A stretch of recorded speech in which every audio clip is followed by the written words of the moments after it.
bueno, la tangente de esta curva, pero que a la vez sean líneas paralelas a y igual a 0. Ajá. ¿Eso cómo se hace?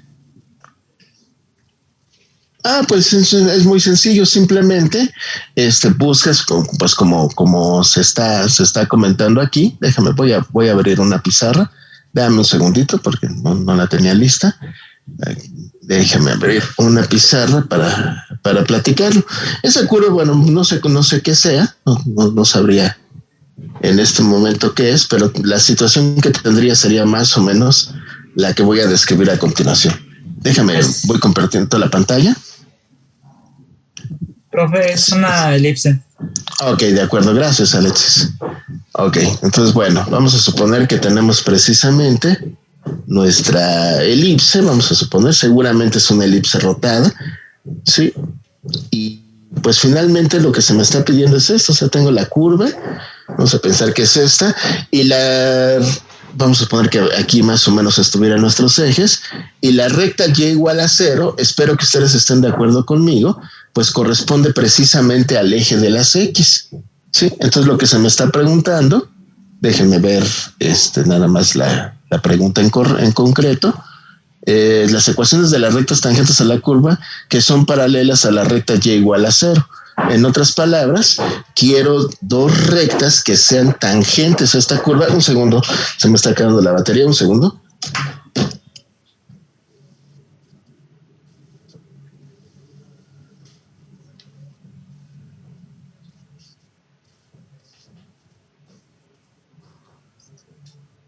Quiero la ecuación de dos rectas que sean tangentes a esta elipse y que además sean paralelas al eje de las X, porque repito, el eje de las X es el eje que tiene la ecuación y igual a 0.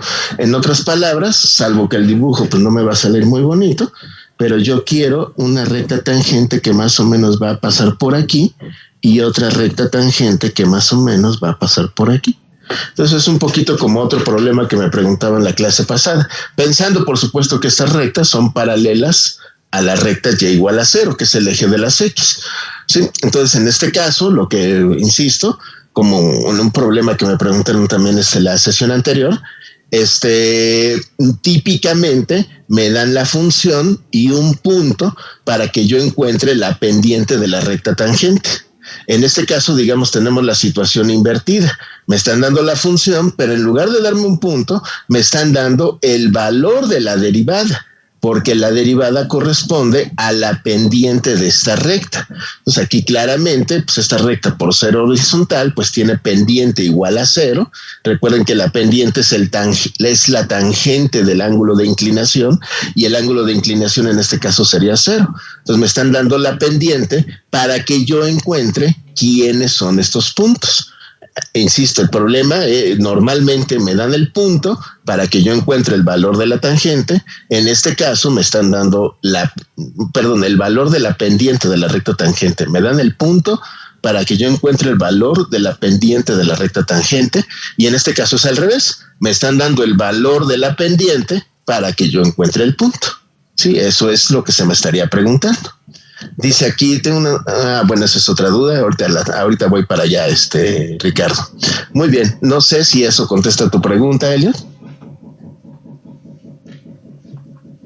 Entonces, básicamente es calcular la pendiente. No, la pendiente vale 0. De hecho, te la están dando. No porque ya valga 0, sino porque es una recta horizontal. Y en la recta horizontal, pues la pendiente vale 0. O sea, hay que encontrar más bien el punto en el cual la pendiente de esa recta es igual a 0. Recuerda que la pendiente es la derivada, Belio. Entonces hay que encontrar que la derivada sea igual a 0. Eso es lo que hay que hacer. ¿En qué punto la derivada vale 0? ¿Ok? Que si la figura es una elipse, como dice Alexis, pues se presentará en dos puntos distintos, como pueden ver ustedes. Ok, muy bien. No sé si hay alguna otra pregunta con respecto a este ejercicio. Si no, pues paso a la pregunta de Ricardo. Bueno, dice Ricardo, dice, tengo una duda con el ejercicio 20 de la serie de cálculo diferencial. La derivada dice, no sé muy bien cómo debería quedar el cálculo del volumen de la alberca. Bueno, no es el volumen de la alberca, es el volumen del agua que está dentro de la alberca. Recuerden que son dos cosas distintas, porque si no, son dos volúmenes diferentes y el que está variando es el volumen del agua dentro de la alberca. Déjenme, vamos a abrir esa otra serie. Es ok, es el ejercicio 20. Así muy rápidamente. Si yo quiero calcular este volumen, el que vemos aquí, insisto, el volumen de la alberca ese no cambia, ese es constante. El volumen que va a cambiar es el de este que está aquí ocupado precisamente por el líquido, el agua que está llenando precisamente la alberca. Entonces, si nosotros queremos calcular el volumen, pues vean ustedes que esto se trata de un prisma, nada más que como que está acostado. Observen. La base del prisma sería precisamente este triángulo, esta sería la base del prisma, y la altura del prisma correspondería a esta línea. Entonces, el área de un prisma cualquiera, es el área de la base multiplicado por la altura. Noten que el área de la base es variable y nosotros tenemos que ponerle los nombres precisamente a esas variables. Aquí, por ejemplo, esta que es la profundidad, se podría llamar H, por ejemplo. Esta distancia que está aquí horizontal, pues a lo mejor le llamo X, por ejemplo, nada más porque es una línea horizontal. Entonces yo podría calcular el área de esta base simplemente multiplicando base por altura, o sea, X por H entre 2, y con eso obtengo el área de este triángulo. Y la altura, para multiplicar esa área de la base por la altura, noten ustedes que en este caso esa sí es constante. La altura sería este largo y corresponde precisamente a 15 metros. Entonces ya está. El volumen del líquido que tengo aquí sería la base por la altura sobre 2 por este número 15. De esa manera podemos encontrar el volumen. Insisto, no es el volumen de la alberca, no es eso lo que me interesa. El volumen de la alberca es constante en realidad. Lo que está cambiando es el volumen del líquido, el volumen del agua que corresponde a esta figura. E insisto, como pueden ver ustedes, es un prisma. Es un prisma, nada más que está como que acostado, ¿no? En lugar de que veamos la altura hacia arriba, la altura en este caso es horizontal. No sé, Ricardo, si con eso contesto tu pregunta. Si me puedes ahí comentar, por favor. Muchas gracias, muchas gracias. ¿Alguna otra duda, alguna otra inquietud? Yo, profe. Adelante, por favor. En la primera serie quería saber si que sea la derivada de y en x tiene algún impacto en el resultado porque y está despejada. En la primera serie. En esa creo que no bien. ¿Pero en qué ejercicio? En eso, en el 2.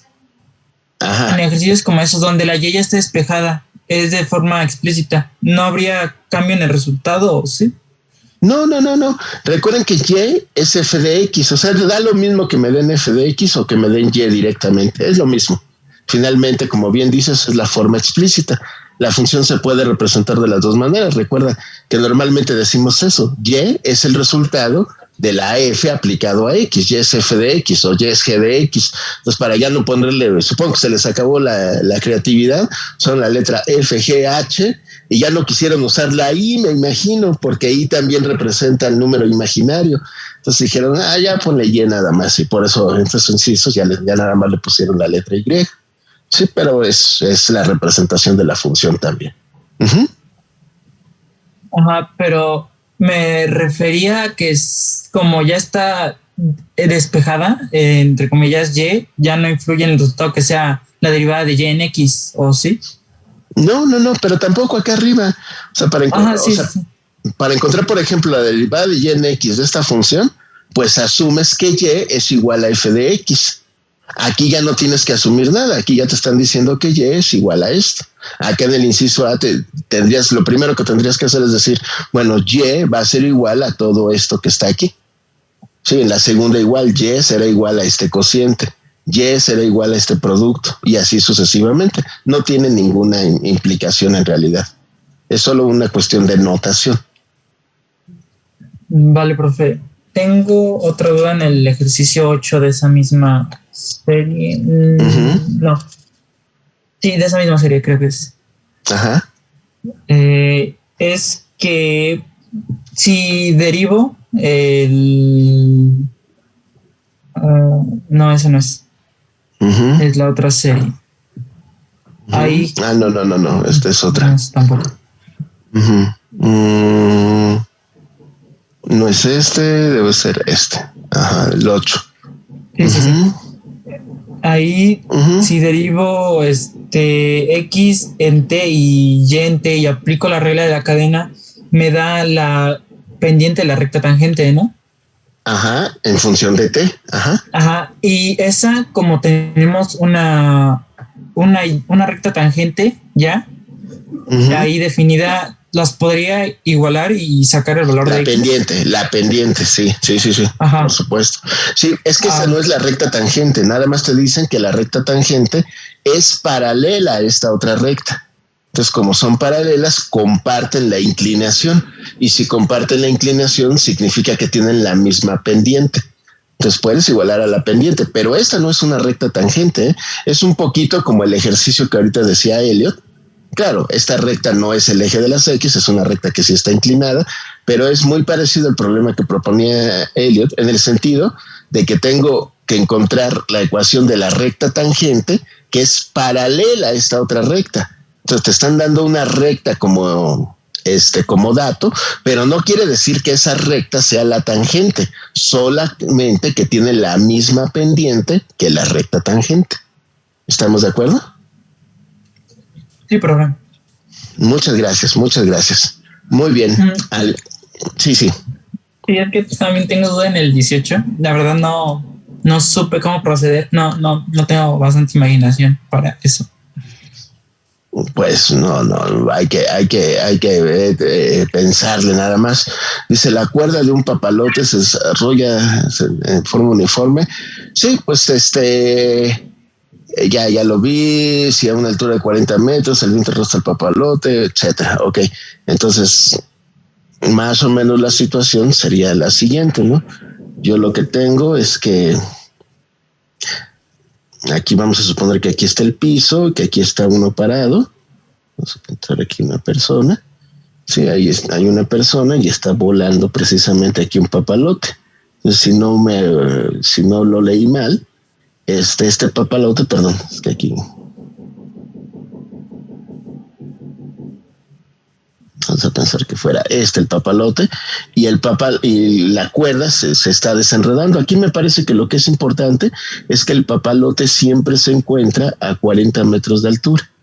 Sí, vamos a poner desde aquí. Esto siempre vale 40 metros.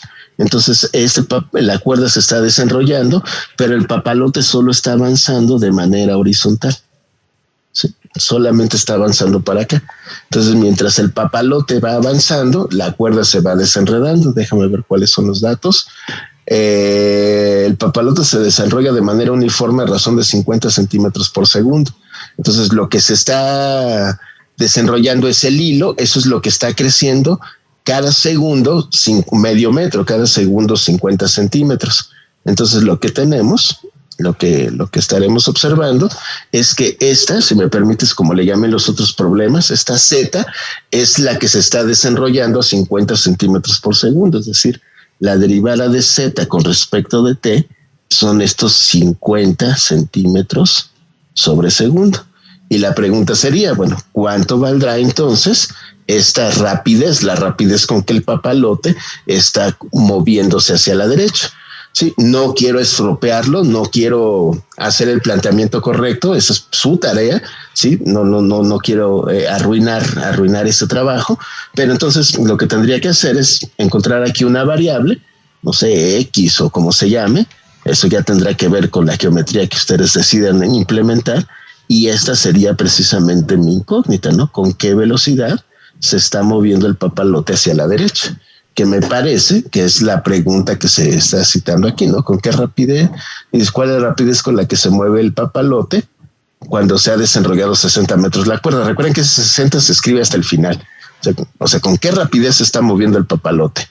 Donde se indica que el viento está arrastrando al papalote horizontalmente. Es decir, siempre está manteniendo esta altura de 40 metros. El papalote se está moviendo solamente en esta dirección. Por eso estoy usando la variable X. Entonces habrá que aquí ver cómo establezco la relación entre esta X y esta Z. Insisto, no estoy terminando, solamente quiero, digamos, explicar el problema, pero todavía no está planteado. O sea, todavía hay que pensarlo un poquito más. Pero no sé si esto te da un poquito de claridad, te ayuda un poco más a entender de qué se trata el ejercicio. Mi profe, es que estaba poniendo la cuerda del papalote de manera vertical, entonces no sabía cómo proceder ahí. Ok. Sí, también podría ser que seguramente en un primer momento, a lo mejor sí la cuerda estaba directamente arriba, pero como el papalote se está moviendo horizontalmente, pues necesariamente se va a tener que formar este ángulo. ¿Sí estamos de acuerdo? O sea, seguramente en un momento sí, en un momento determinado, puede ser que el papalote esté exactamente arriba de la persona, pero como se está moviendo horizontalmente, en otro momento tendremos esta situación. ¿Sí está bien? Vale, profe, gracias. Sale, gracias a ti. Muy bien, no sé si hay alguna otra pregunta, alguna otra situación. Adelante. Profe, tengo una duda rápida. Adelante, por favor. Sí, mi pregunta nada más es si, por ejemplo, en los ejercicios donde vengan derivadas de logaritmos, ajá, ahí se pueden utilizar propiedades de los logaritmos para intentar transformar la expresión. Por supuesto. De hecho, hay que hacerlo, por supuesto. Hay que hacerlo en ciertas ocasiones. Hay ciertas derivadas. No sé si este ejercicio lo dejé de tarea, no lo sé. Si quieren, pues lo vemos ahorita rápido. Este ejercicio es un ejercicio de derivada, pero por supuesto, a veces, cuando derivamos, a veces también tenemos que sumar o dividir o usar reglas de los exponentes, o por qué no, como dice Iván, pues a veces habrá que usar reglas de logaritmos. Sí, aquí, por ejemplo, si yo quisiera derivar esta función, probablemente, bueno, no, eso está muy fácil, ¿no? Les dijo de logaritmos, déjame ver, eso es de exponentes realmente. No sé, déjame ver. No sé, alguna de esta, por ejemplo, estas con los logaritmos, ¿podemos usar propiedades de logaritmos? Sí, por supuesto. ¿Se requiere? A veces sí, a veces no. Pero de que se puede, por supuesto. Por ejemplo, aquí yo podría recordar, yo sé que el logaritmo de un cociente es la resta de los logaritmos.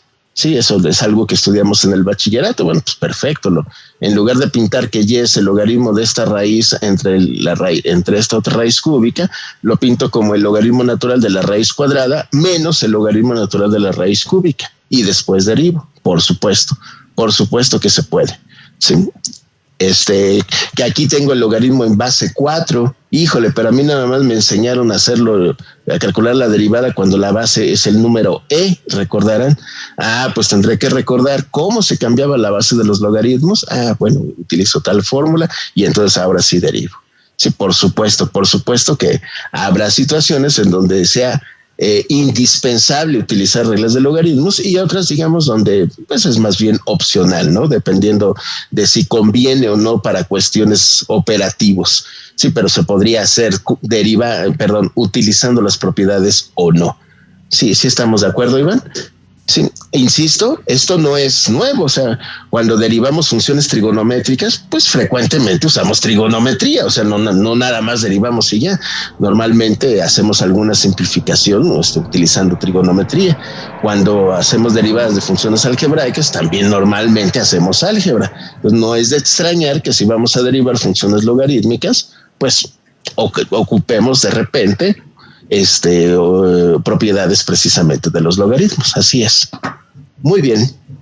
¿Alguna otra pregunta? Perdón, vamos a ver hoy. Bueno, parece que no. Recuerden que en principio nuestro próximo examen parcial será el próximo viernes, no el de esta semana, sino el de la siguiente. Sí, es más o menos el día en que corresponderá a nuestro segundo examen parcial. Lo comento para que vayan poniendo ya en orden todo. En principio podría haber sido desde esta semana, pero bueno, prefiero que tengan tiempo suficiente para estudiar. Entonces seguramente será el próximo viernes. Muy bien, entonces, si no hay alguna otra pregunta, si no hay alguna otra duda, vamos a continuar prácticamente a terminar el tema de derivada. Todavía terminaremos hasta la siguiente clase, pero bueno, ya estaremos entrando al último tema. Es precisamente este tema 5 que se llama variación de funciones. En realidad es un tema, como pueden ver, es un tema muy importante, pero en realidad es una aplicación también de la derivada, una de las aplicaciones más importantes que tiene la derivada, pero en estricto rigor es más bien, como les digo, una aplicación. Sin embargo, bueno, tengo un apunte, lo voy a abrir aquí para compartirlo con ustedes. Sí, el apunte lo pueden encontrar en línea, como todos los apuntes que voy subiendo. Y aquí, digamos, vamos a encontrar las definiciones formales de las cosas que vamos a estudiar el día de hoy. Sin embargo, en particular el día de hoy voy a hacer la clase un poco más práctica. Entonces, estos conceptos naturalmente me van a ser de utilidad. Aquí voy a poder encontrar los conceptos definidos con mucha formalidad, pero como verán a continuación, la clase va a ser mucho más práctica. Sin embargo, voy a comenzar precisamente con el apunte. Primero, el tema se llama variación de funciones y en particular vamos a estudiar los valores extremos de una función. Cuando hablo de valores extremos, uno se refiere a los valores límite de la función, es decir, el valor más grande que puede tomar la función y el valor más pequeño que puede tomar la función. Al valor más grande se le conoce como valor máximo y al valor más chico se le conoce precisamente como valor mínimo. Estos valores extremos, les digo en general se llaman extremos, se llaman relativos por la razón que les voy a describir a continuación. Para todo lo que vamos a ver hoy, vamos a suponer que estamos considerando solamente funciones que son continuas y que son derivables en cierto intervalo, sí, que son derivables en su dominio, por decirlo así. Cuando tenemos una función que es continua y es derivable, se le conoce como función suave. La razón del nombre se las comentaré un poquito más adelante. Entonces, observen. Aquí, para fines explicativos sencillamente, ya hice la gráfica de una función. Esta función que tenemos aquí tiene aquí un puntito asignado y este puntito se puede mover a lo largo precisamente de toda la gráfica precisamente de la función. Este valor que tenemos aquí se conoce precisamente, o decimos que es un valor máximo de la función.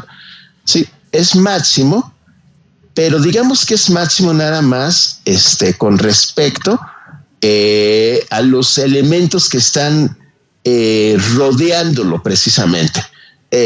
Aquí nosotros tenemos un elemento en el dominio que corresponderá, déjenme ver, es este punto del dominio que tenemos aquí, que será precisamente el punto al que le va a corresponder este valor de la función. Este sería el valor de la función que le corresponde a este punto, ¿sí? Y el valor de la función que le corresponde, espero que ustedes estén de acuerdo conmigo, aparecería, déjenme ver, aparecería acá. Este sería el valor máximo de la función. Para que nosotros lo veamos, pues tengo que trazar este segmento dirigido.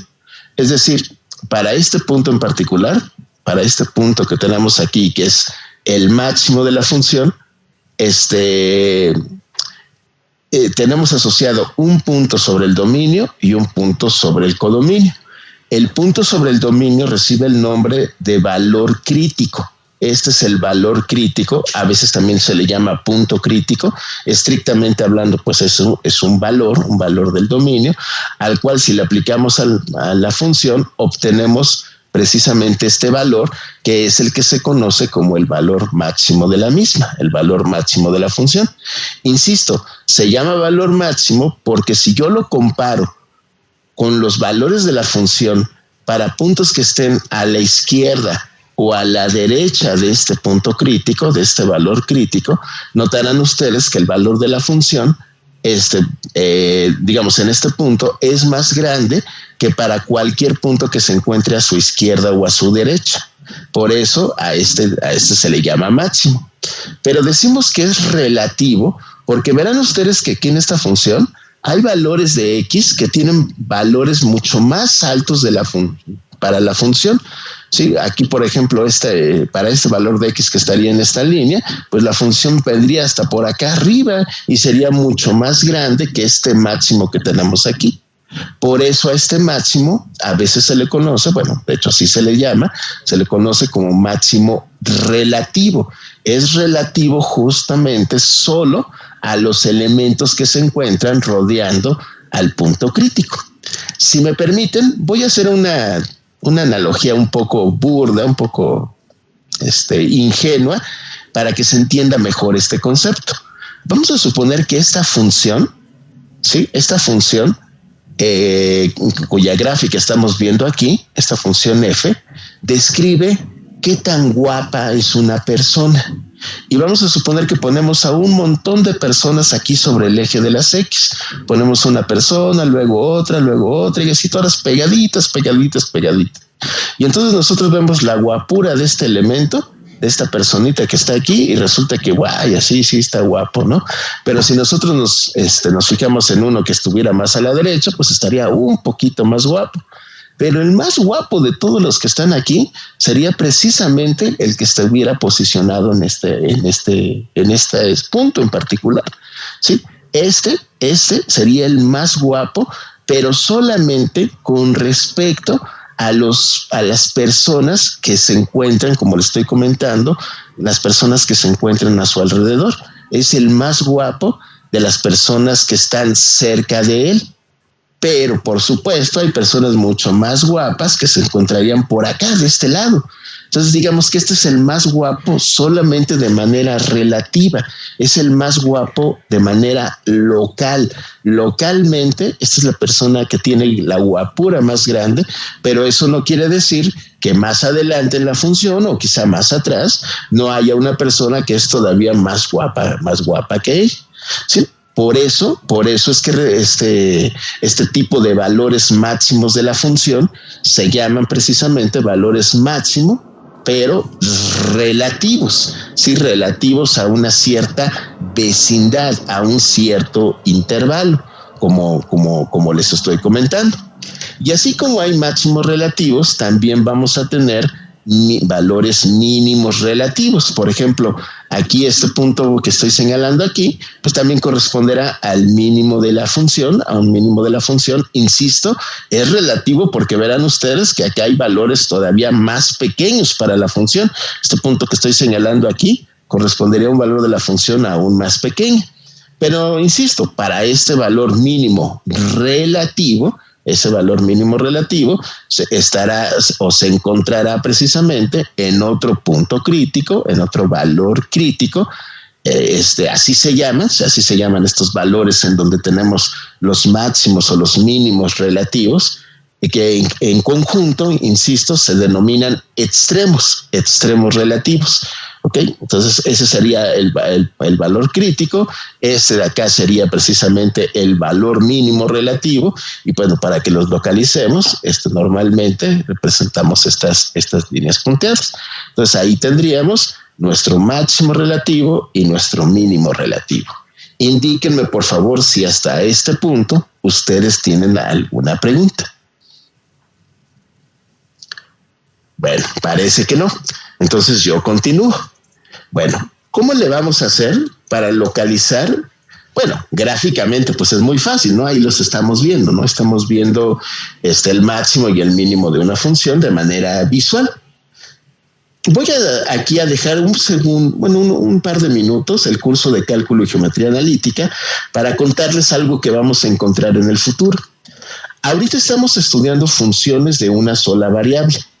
La gráfica de una función de una sola variable, pues es una curva, ¿no? Como esta que estamos viendo aquí. El próximo semestre comenzaremos a estudiar funciones de dos variables. La gráfica cartesiana de una función de dos variables ya no va a ser una curva, ahora va a ser una superficie. Eso lo vamos a comenzar a estudiar el próximo semestre, hacia el final del próximo semestre. Por cierto, al final de este mismo semestre, por ahí vamos a ver la primera superficie. ¿Se acuerdan que les platicaba que el curso se va a cerrar precisamente con una introducción a la geometría analítica del espacio? Ok, entonces funciones de una variable tienen como gráfica curvas. Funciones de dos variables tienen como gráfica cartesiana superficies. Pero las funciones de tres variables ya no tienen una representación gráfica, por lo menos cartesiana. Funciones de 4, de 5, de 6 variables ya no tienen representación gráfica. Sin embargo, son funciones que siguen teniendo máximos y mínimos. ¿Por qué les comento esto? Bueno, porque este tema de máximos y mínimos, de los extremos de funciones, es muy importante, por supuesto, y en primer semestre lo estamos estudiando para funciones de una sola variable, en donde tenemos la posibilidad, por ejemplo, de usar GeoGebra y observar directamente dónde están los máximos y los mínimos. Pero tenemos que aprender muy bien la teoría y no dejarle todo a GeoGebra, porque GeoGebra, insisto, se puede utilizar para funciones de una variable, incluso se puede utilizar para funciones de dos variables, pero de 3, de 4, de 5 ya no se puede utilizar. Y ahí el único recurso que tendremos para determinar los máximos y mínimos de funciones será nuestro recurso teórico. Sí, las cosas teóricas que estamos estudiando. Esto lo comento porque no es difícil que de repente uno tome como un atajo, ¿no? Y diga, bueno, ¿para qué aprendo todo lo que vamos a ver ahorita? Si al final de cuentas puedo hacer la gráfica y de la misma gráfica obtengo la información que me interesa. Perfecto. Eso se puede y es totalmente cierto si estamos trabajando, insisto, con curvas o con superficies.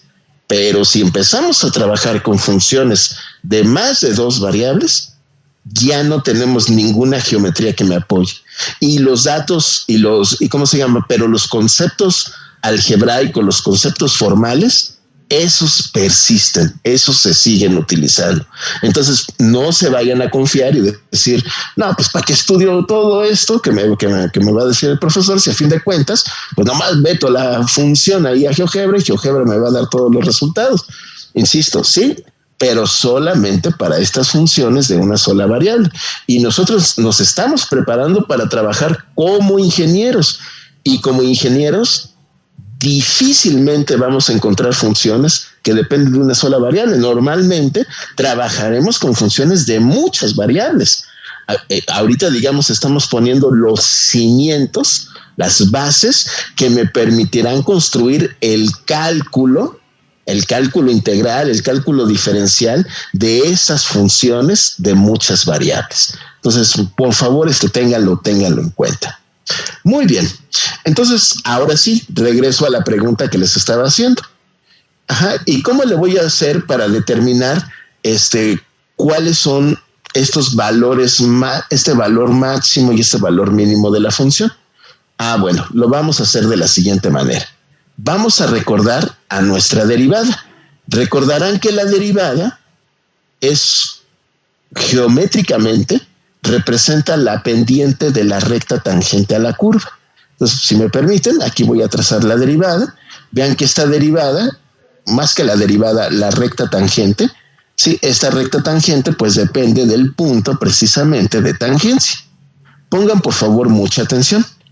Aquí a la izquierda del valor crítico, notarán ustedes que la función es creciente. Decimos que una función es creciente cuando gráficamente aquí, como lo estamos viendo, conforme yo voy escogiendo valores sobre el eje de las X, vamos a suponer que escojo este punto, que está aquí, y luego escojo este otro que está aquí, notamos que el valor para esta función es más pequeño, notamos que el valor asignado para este número de la función es más pequeño que el valor que le asignamos a este otro que está a su derecha. ¿Sí? Entonces, comparando dos números del dominio y comparando la función que le corresponde, si al número que está más a la derecha le corresponde un valor mayor de la función, pues sabremos que se trata de una función creciente. Si pasamos el máximo, como pueden ver, la función se convierte en una función decreciente. ¿Por qué? Porque si yo me fijo en 2 puntos, uno más pequeño que el otro, un valor más pequeño que el otro, veo que la función es más grande para el valor más pequeño y más chico para el valor más grande. Cuando eso sucede, decimos que la función es decreciente. Gráficamente, como podrán ver, también podemos definir que la función sea creciente o decreciente dependiendo de la derivada. Recuerden que la derivada de una recta creciente como esta es positiva. Aquí la derivada es positiva. Cuando la gráfica va siendo creciente, la derivada es positiva. Cuando la gráfica va siendo decreciente, la derivada es negativa. ¿Sí? Recuerden, para rectas crecientes, las derivadas son positivas. Para rectas decrecientes, la derivada es negativa. Noten que por acá adelante la derivada va a volver a ser positiva. Nuevamente tenemos una función creciente. Aquí también la derivada es positiva. ¿Sí? También tenemos una función creciente. ¿Ok? Entonces nada más en este intervalo, me parece, es donde nuestra función sería decreciente. Bueno, ¿eso en qué me va a ayudar? Pues observen, por favor.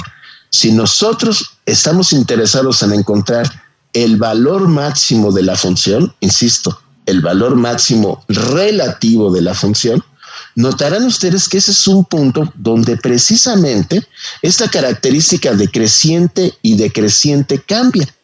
Noten que ahí, antes de llegar al punto, la función es creciente, la derivada es positiva, y pasando el punto, la derivada es negativa. Eso quiere decir que necesariamente debe haber un punto en donde la función no sea ni creciente ni decreciente. Ese punto se va a alcanzar precisamente en el valor máximo de la función. En el valor máximo de la función, la misma no debería ser ni creciente ni decreciente. Más o menos, a ver, déjenme ver, estoy tratando de atinarlo. Más o menos lo tendríamos, si no ahorita la pinto de otra manera. No le voy a atinar, tengo que hacer un acercamiento mucho más fino. No le voy a atinar. Como no le voy a atinar, porque como ven es muy, me paso por un poquito, voy a utilizar aquí una herramienta de GeoGebra. Déjenme ver, creo que es esta. Aquí voy a utilizar la tangente, ¿sí? Tenemos que seleccionar una curva y tenemos que seleccionar un punto. Y ahí está la tangente. Ahora sí, esa es la tangente, ahora sí es perfectamente horizontal. Y noten, esta recta tangente, sí, es una recta que tiene pendiente igual a 0. Vean cómo su ecuación es y igual a una constante. Recordarán que las funciones igual a constantes son rectas horizontales, es decir, tiene pendiente igual a 0. Antes de llegar al punto de tangencia, insisto, antes de llegar a esa recta horizontal, teníamos una pendiente positiva. Pasando de esa recta horizontal, tenemos una pendiente negativa. Y justamente en el valor extremo, en el valor máximo, ahí no le estoy atinando, pero justamente en el valor máximo tendremos precisamente la recta tangente perfectamente horizontal, como pueden ver ustedes. Y como no es ni creciente ni decreciente, la derivada que corresponde a la pendiente de esta recta no es ni negativa ni positiva. La derivada en el punto máximo, en este caso, corresponderá precisamente al valor de 0. Insisto, antes de llegar al valor crítico, la función, insisto, va siendo creciente y la derivada es positiva. Después del valor crítico, la derivada es negativa, ¿sí? Y justo en el valor crítico, la derivada vale 0. Y ahí donde vale 0 es donde tenemos precisamente el valor máximo de la función. Indíquenme, por favor, si hasta este punto tienen alguna pregunta. Naturalmente, este fenómeno también se presenta en el valor mínimo. Fíjense que en el mínimo pasa exactamente, bueno, una cosa semejante, no exactamente lo mismo. ¿Por qué no exactamente? Porque vean, aquí en el máximo, la derivada primero era, para estos puntos, la derivada aquí es positiva y pasando el punto extremo es negativa. En el caso del mínimo, digamos, es al revés. Primero la derivada es negativa. Recuerden que la derivada tiene que ver con la pendiente de esta recta. La pendiente es negativa y pasando este punto se vuelve positiva. Eso quiere decir que una vez más hay un punto donde tenemos el mínimo relativo, ahora sí la tiene muy bien, en donde la recta tangente, como pueden ver ustedes, también es horizontal. Es decir, en los máximos y en los mínimos relativos, nosotros encontraremos que la pendiente de la recta tangente es igual a 0. Es decir, ¿sí? Nosotros vamos a encontrar que la derivada de la función evaluada precisamente en este valor de x tiene que ser igual a 0. E insisto, si nosotros antes del valor crítico teníamos una derivada negativa y después del valor crítico tenemos una derivada positiva, pues esto corresponderá a un mínimo, por supuesto. Si pasa al revés, es decir, si primero la recta es, la función es creciente y pasando el punto, la función es decreciente, es decir, primero la derivada era positiva y ahora la derivada es negativa, entonces tendré yo precisamente un máximo. Pero tanto en el máximo como en el mínimo, como podemos ver aquí, ahí más o menos, ¿sí? Tanto en el máximo como en el mínimo, me quedó un poquito inclinada, más o menos por ahí, ¿sí? Las rectas tangentes son horizontales, insisto, tanto en el valor máximo como en el valor mínimo de la función, ¿sí? Entonces, ¿cómo vamos a hacer para determinar los máximos y mínimos relativos de una función? Precisamente vamos a buscar aquellos puntos en donde la función tenga un... donde la derivada de la función, quiero decir, valga 0. ¿Y cómo vamos a saber si se trata de un máximo o mínimo? Bueno, sencillamente checando cómo cambia el signo de la derivada. No sé si hasta este punto tienen ustedes alguna pregunta. No sé si hay alguna duda. Bueno, ahora por favor pongan mucha atención. No nada más en los máximos y mínimos la recta tangente es horizontal. Aquí, si me permite, déjenme ver si lo puse. No, creo que no lo marqué. Lo voy a encontrar aquí directamente.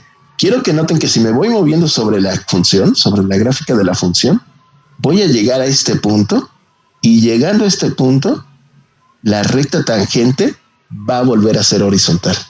De hecho, aquí está la ecuación de la recta tangente y vean que la ecuación de la recta tangente es y igual a constante. Recuerden, si es y igual a constante, significa que se trata de una línea totalmente horizontal. Vean que si me voy un poquito atrás o adelante, aquí verán la gráfica de y en este caso vale 2.1x menos 0.51. O sea, la pendiente de esta recta vale 2.1. Conforme yo me voy moviendo, vean por favor aquí es que la quita, disculpen ustedes, no sé por qué la quita, pero ven que conforme me voy moviendo, el valor de la pendiente va cambiando. Aquí ya está en 0.75. Y justamente cuando llego a este punto, me parece que ahí estoy. Aquí está, efectivamente, y simplemente es igual a 1, lo que quiere decir es que la pendiente vale 0. Noten que entonces estamos encontrando un punto en el cual la pendiente también vale 0, pero eso no quiere decir que tengamos un máximo o un mínimo. Eso también puede suceder, ¿sí? En este caso, cuando no tenemos un máximo o un mínimo, pero la pendiente vale 0, sucede algo muy particular. Quiero que noten que en este caso, y este es un caso, insisto, distinto al que teníamos aquí abajo.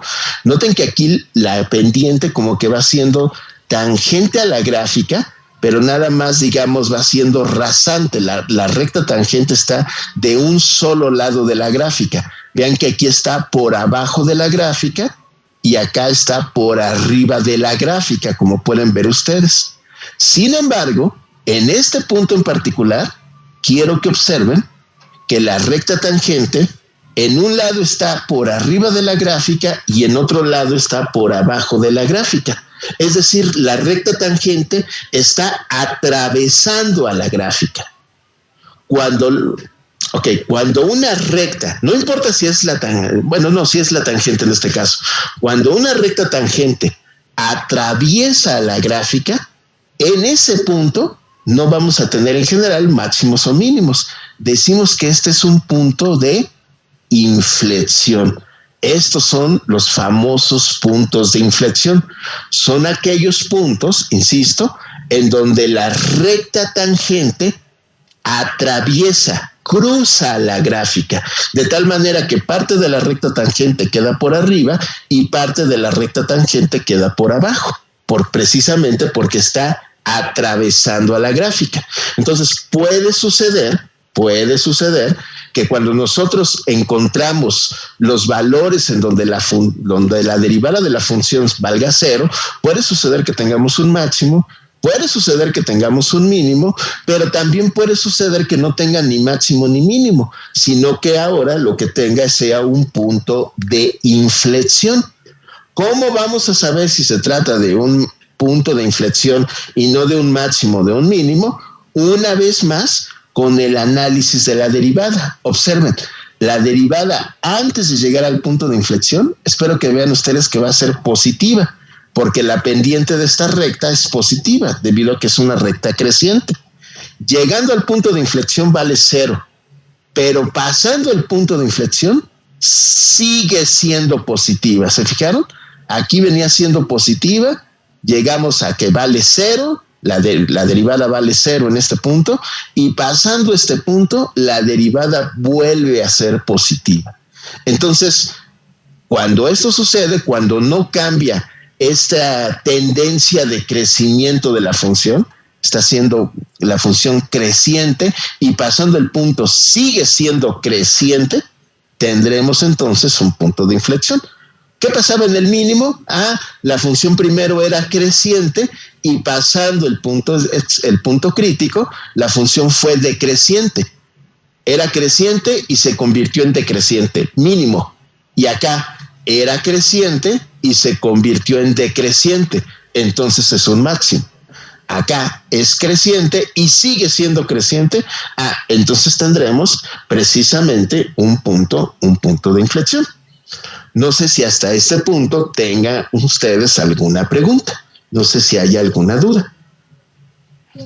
Profe, por favor. Siempre tienen que tomar intervalos, ¿no? Porque, según yo, por lo que recuerdo, una recta tangente es la que solamente toca una vez a la gráfica. Entonces, sí. Tienen que tomar intervalos. Bueno, sí, ya te entiendo. Sí, efectivamente, esa no es la verdadera definición de recta tangente. Sucede que esa es la definición de recta tangente cuando tu curva es una circunferencia, que es donde normalmente nos enseñan desde la primaria a tratar con las rectas tangentes. Pero no, sucede que la recta tangente, por definición, es una recta, ¿sí?, que tiene la misma dirección que la curva en un punto dado. Y por eso lo toca solamente una vez, pero como bien dices, de manera local. Pero espero que estén ustedes de acuerdo conmigo que la recta tangente aquí, por ejemplo, esa es la recta tangente a la gráfica en este punto y toca la curva 3 veces. Sigue siendo la recta tangente en este punto, de manera local, como lo estás señalando tú. Pero efectivamente, las rectas tangentes no tocan a la curva necesariamente en un solo punto. En este caso, como puedes ver, lo está tocando en 3 puntos diferentes. Sin embargo, es tangente a la gráfica en este punto en particular. Lleva la misma orientación, la misma dirección que la curva en este punto. No importa si después la toca o se encuentra con ella o no. Sí, entonces sí, tienes toda la razón.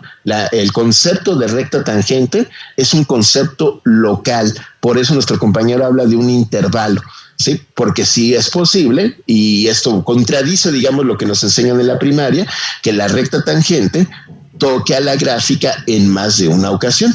Insisto, eso es debido a que en la primaria veíamos nosotros rectas tangentes, pero rectas tangentes a circunferencias, y ahí sí, la recta tangente tocaba la circunferencia en un solo punto y no había de otro. Bueno, Si tenemos una curva más general que una circunferencia, sí puede ser que la recta tangente toque la gráfica en más de un punto.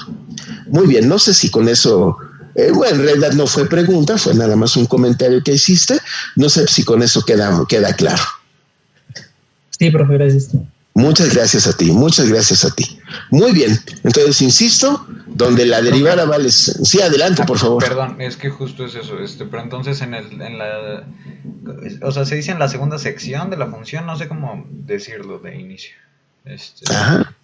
No tiene algún nombre en particular, así que dilo como tú gustes. Ok, en la segunda sección de la función, entonces, entonces no hay como tal un valor mínimo de la derivada.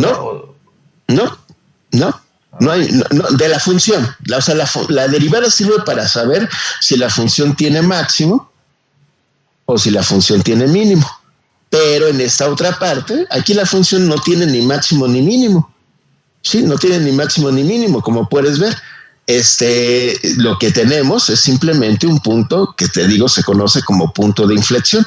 El punto de inflexión es aquel en donde la derivada corta la gráfica, como les estoy diciendo. En ese punto en particular, corta la gráfica, porque alguien puede decir, también la corta en estos otros dos puntos, sí, pero esta no es la tangente en estos dos puntos, esta es la tangente en este punto, y en ese punto la derivada corta la gráfica. ¿Ok? Y aquí no tenemos ni máximo ni mínimo. Espero que estén de acuerdo conmigo. Esto simplemente es un punto en esta transición, pero donde vamos teniendo la gráfica que va creciendo y sigue creciendo. Como que se interrumpió un poco su crecimiento, pero luego no bajó, sino que siguió creciendo. Por lo tanto, este punto no es ni máximo ni mínimo. Es un punto de inflexión. Cuando estemos en cálculo vectorial, Patricio, sin embargo, ¿sí? Hablaremos de que es máximo si lo veo desde la izquierda y mínimo si lo veo desde la derecha. Espero que vean que eso es cierto. Si yo quisiera hablar así como en los límites laterales por la izquierda y por la derecha, podría decir que es máximo por la derecha y mínimo por la izquierda.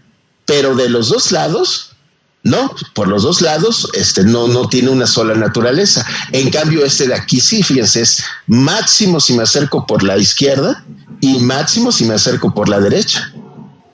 Mínimo si me acerco por la izquierda y mínimo si me acerco por la derecha. ¿Sí? Entonces, este es mínimo sin importar por dónde me acerque, este es máximo sin importar por dónde me acerque, y no. Pues dependiendo por dónde te acerques, se podría considerar como máximo mínimo. Pero en realidad, sin tomar en cuenta esa posible dirección de aproximación, quiero decir,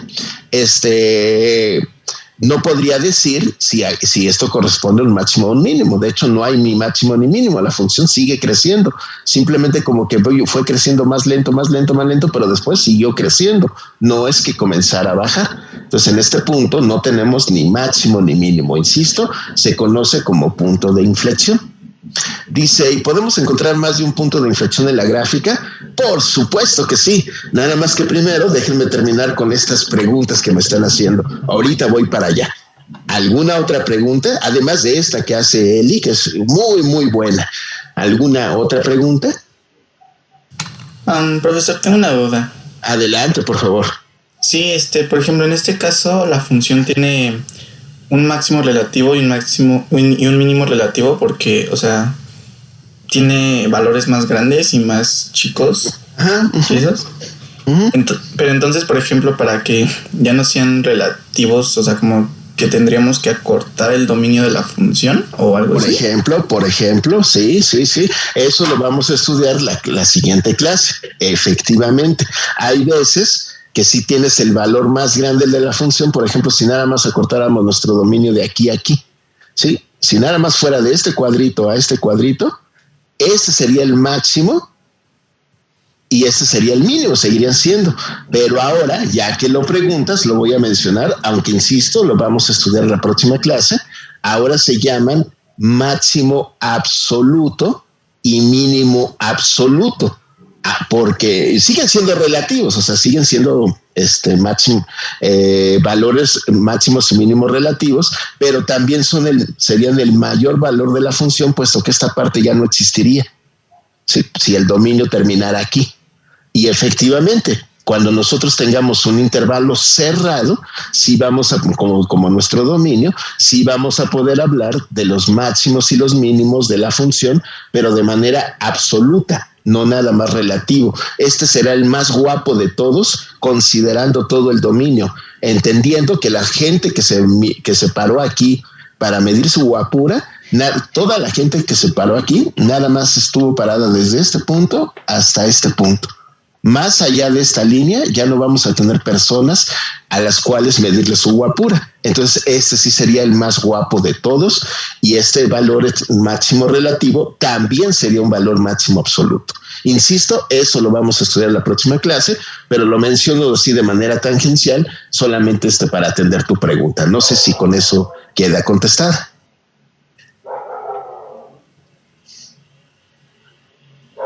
Bueno, ya no me comentó, no sé, a lo mejor fue alguien cayó, alguien se salió de la sesión, a lo mejor fue él. Espero que sí haya escuchado. No sé si hay alguna otra pregunta. Bueno, ahora sí, esto voy a ir un poquito más allá, pero de todas maneras lo vamos a ver, así que está bien que lo haya preguntado Eli en este momento. Eli pregunta, bueno, ¿y puede haber más de un punto de inflexión? Sí, sí puede haber. De hecho, observen, por aquí vamos a encontrar uno primero. Más o menos por ahí hay un punto de inflexión. ¿Cómo lo sé? ¿En qué me estoy fijando para así asegurarles que ahí hay otro punto de inflexión? ¿No lo notan? Bueno, pues en la definición que les acabo de dar, noten que esta es la recta tangente, ¿sí? Esta es la recta tangente a la gráfica en este punto. Pero noten, por favor, esta recta tangente está también cruzando a la gráfica. Espero que lo noten. Aquí la tangente está por arriba de la gráfica de la función y pasando este punto está por abajo de la gráfica de la función. Este punto, bueno, más o menos por aquí, pero ahí me parece bastante buena la aproximación. Más o menos aquí tendremos otro punto de inflexión. Es decir, los puntos de inflexión no se presentan solamente cuando la recta es horizontal.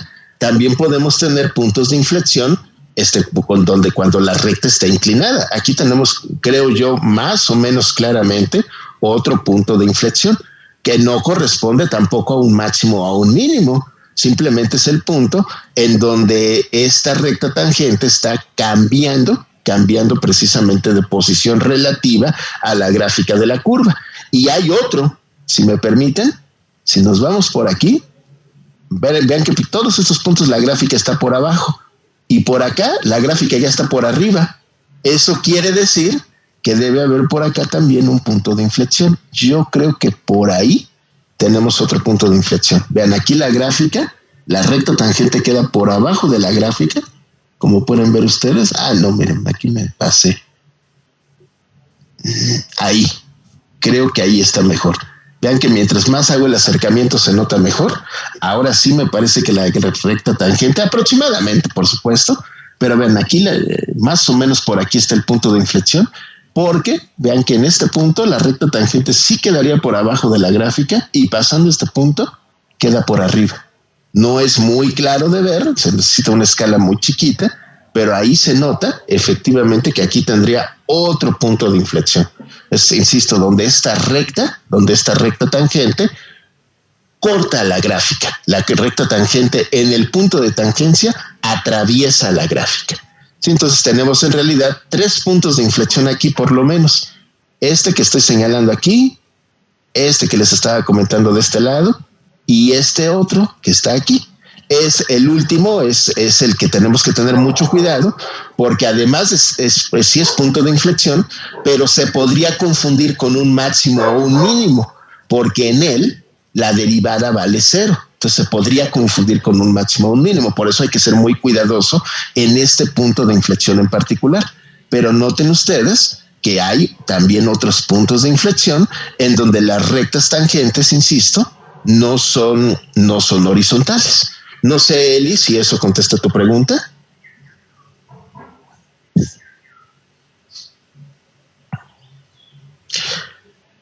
Bueno, no sé, no me llega ningún mensaje. Ya, perfecto. Muchas gracias, Eli.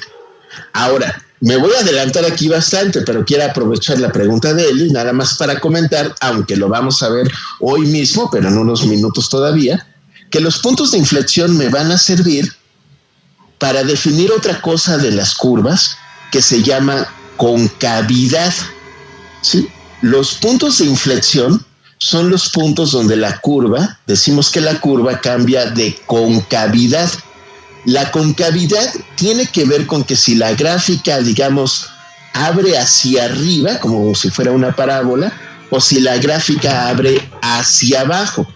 Recordarán que hay parábolas que abren hacia arriba, esas se llaman precisamente cóncavas hacia arriba, y las que abren hacia abajo se llaman cóncavas hacia abajo. Observen, por favor, antes del punto de inflexión, esto no es una parábola naturalmente, obviamente no es una parábola, pero vean que la gráfica, como una parábola, es cóncava hacia abajo. En este intervalo la gráfica abre hacia abajo. Pero llegando al punto de inflexión, noten ustedes que en esta otra sección, hasta que llegamos al otro punto de inflexión, entre los dos puntos de inflexión, la gráfica ahora es cóncava hacia arriba, como pueden ver ustedes. Aquí se ve que la gráfica va siendo cóncava hacia arriba, ¿sí? Y por acá, de nuevo, aquí tenemos un pequeño pedacito, desde este punto de inflexión hasta este otro, en donde la gráfica vuelve a ser cóncava hacia abajo. Y pasando el punto de inflexión, otra vez es cóncava hacia arriba. Es decir, los puntos de inflexión son importantes porque ellos me señalan en donde la gráfica cambia de concavidad. Si se parece a una parábola que abre hacia arriba, déjenme quitar la recta tangente, creo que ahorita más que ser útil está estorbando.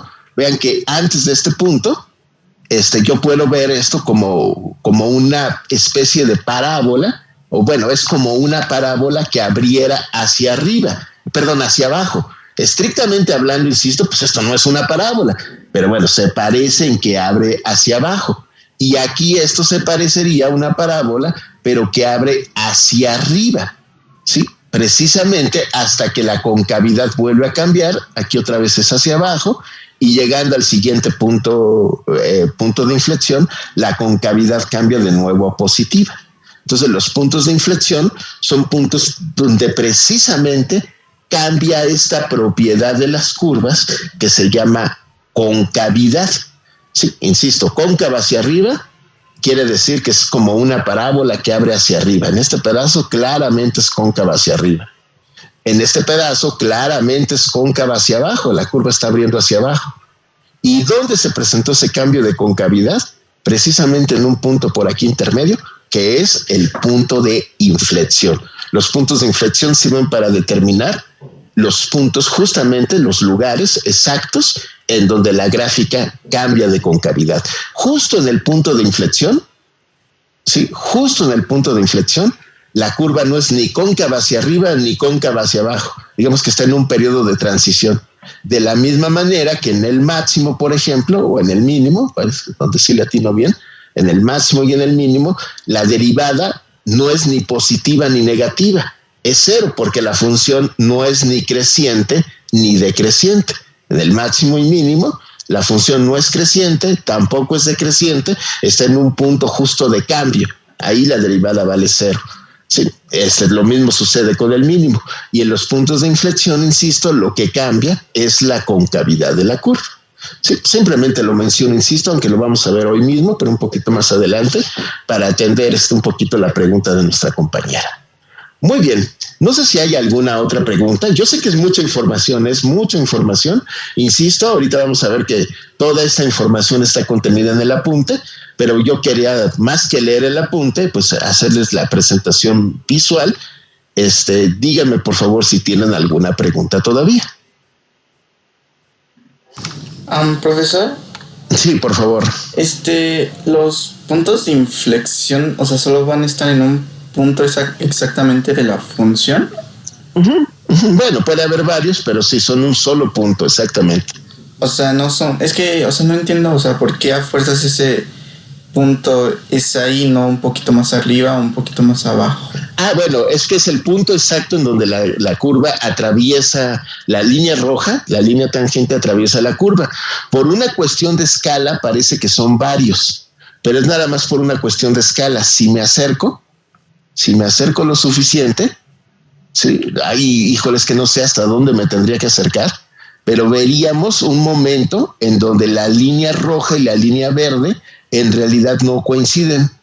Sí, en realidad una estaría separada de la otra. Lo que pasa es que el acercamiento sí tiene que ser grandísimo, pero verán, bueno, esperamos llegar pronto, pero verán ustedes que las líneas en realidad no coinciden y va a haber puntos para los cuales, ¿cómo se llama? La línea roja sí quede todo el tiempo por arriba de la línea verde o todo el tiempo por abajo de la línea verde. Sí, pero es justo en un punto en concreto. Perdón, es una cuestión de escala, insisto. Sí. Pues aquí ya empecé a perder el punto. Ya no. Sí, no se preocupe, profe, sí entienda el concepto. Sí, pero sí, disculpa. Aquí es un poco por la escala, como les comento, pero sí es solamente en un punto. Aquí incluso ya modifiqué esto. Es que había puesto una escala diferente para que se notara mejor. Ahí está, pero sí, es precisamente en un punto en donde sucede esto. O sea, no son varios puntos en donde sucede. Aquí da la impresión de que son varios puntos, insisto, por una cuestión de escala. Sí, pero es en realidad en un solo punto en donde se presenta esta transición. Sí, solamente es en uno. Sí, ok. Bueno, no sé si hay alguna otra pregunta. Entonces, insisto, aquí dentro de los documentos, que se llama Variación de Funciones, yo los invito a que lo vean con calma.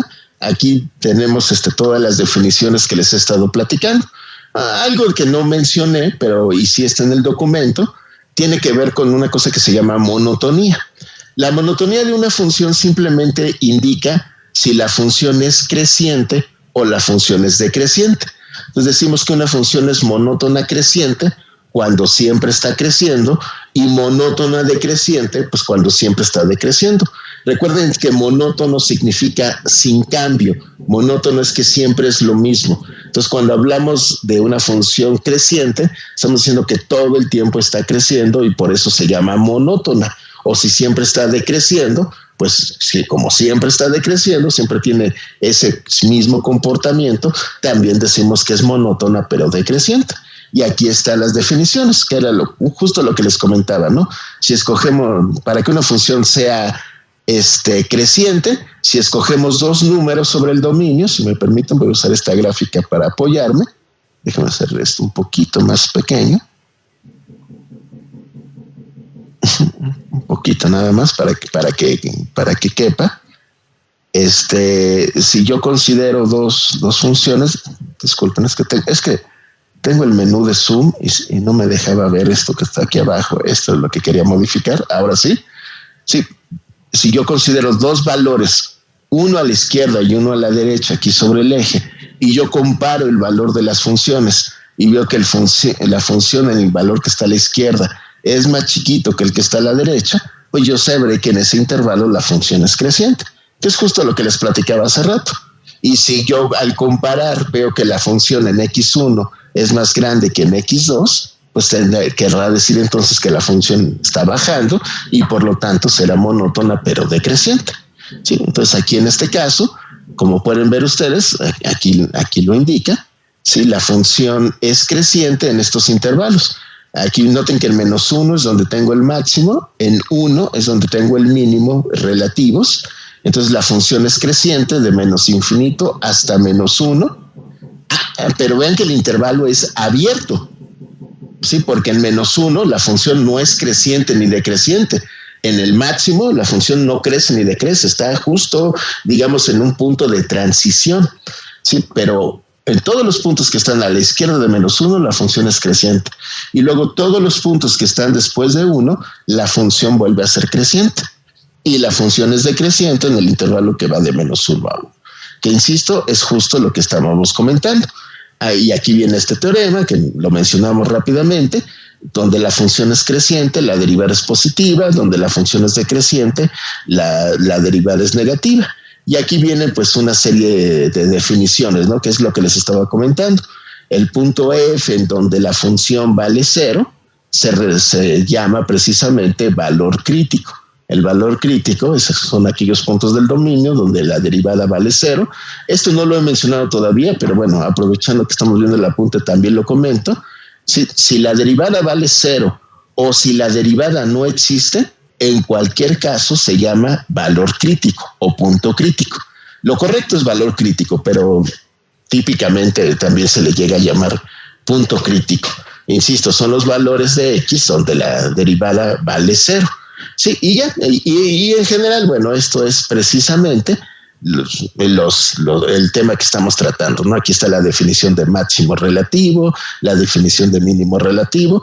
Son definiciones ahora sí formales. Los invito a que las vean ustedes con calma. Pero fundamentalmente son lo que hemos estado explicando hasta ahorita. Y aquí hasta el final, como ven, viene también la definición de punto de inflexión.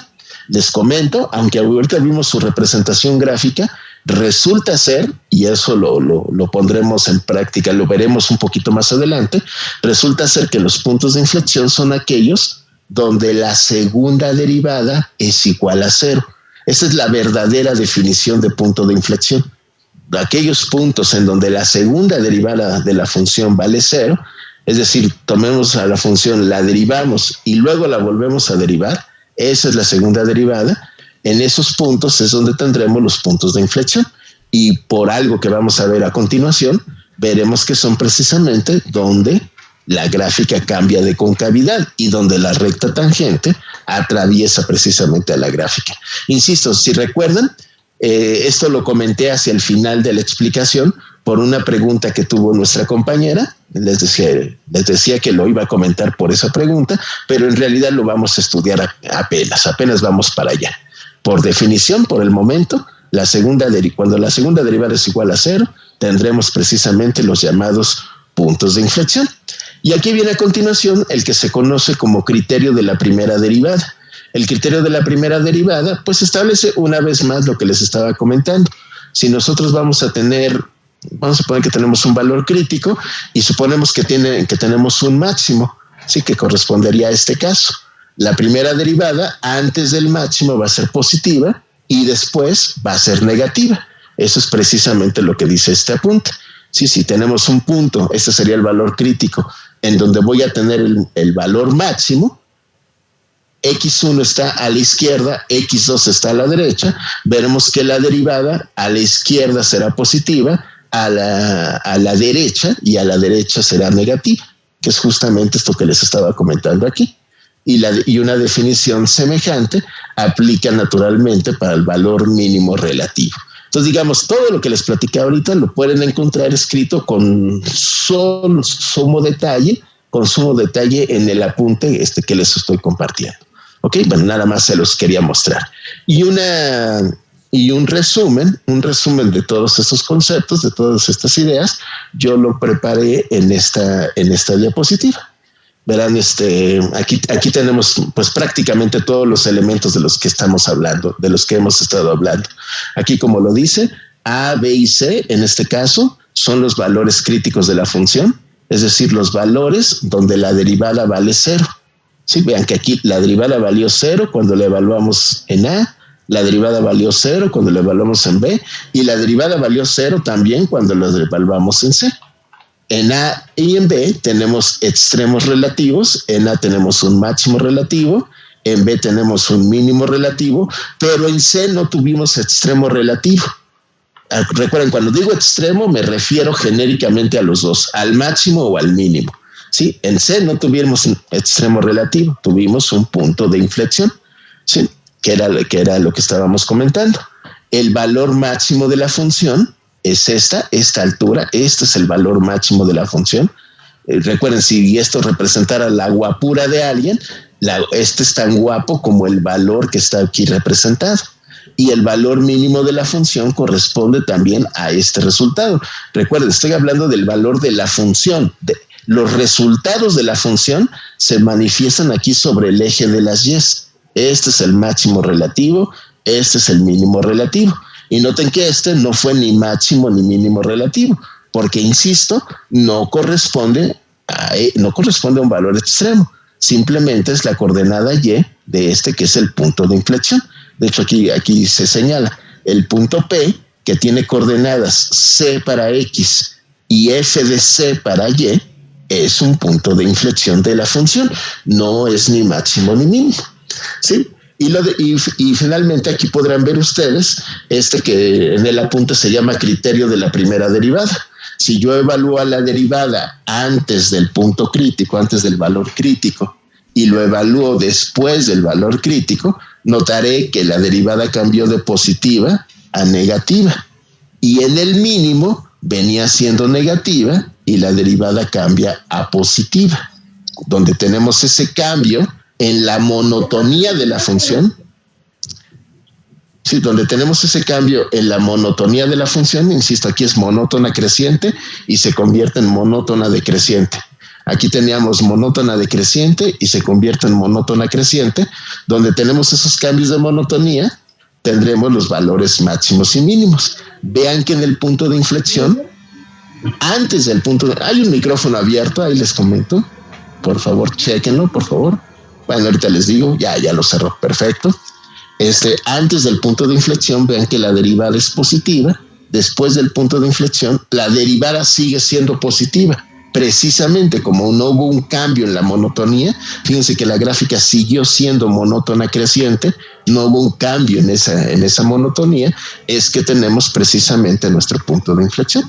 Entonces, prácticamente esta figura que les preparé aquí, prácticamente resume todas las ideas, bueno, no todas, por ahí lo de los puntos de inflexión que observamos de este lado y de este lado no está incluido, sí, pero bueno, todas las ideas que estamos estudiando hasta este momento prácticamente están resumidas en esta figura. Indíquenme, por favor, si tienen alguna pregunta. Sí, esta figura es sumamente importante para hablar precisamente de estos temas. ¿Alguna pregunta, alguna duda? Bueno, nada más como comentario, y eso debido al primer ejemplo que vamos a encontrar ahorita a continuación, los valores críticos, entonces, son aquellos en donde nosotros vamos a encontrar los máximos y mínimos de una función. Por eso lo primero que vamos a hacer cuando tengamos una función es derivarla e igualarla a cero para obtener todos los valores críticos. Pero como vimos ahorita en el apunte, los valores críticos también se presentan cuando las derivadas no existen.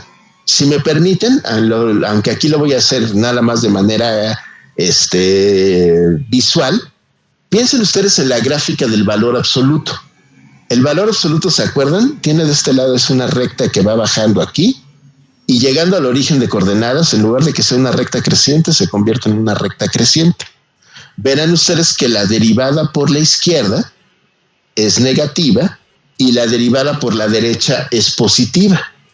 Por eso tenemos un mínimo. Venimos por la izquierda con derivada negativa y por la derecha la derivada es positiva. Tenemos un mínimo.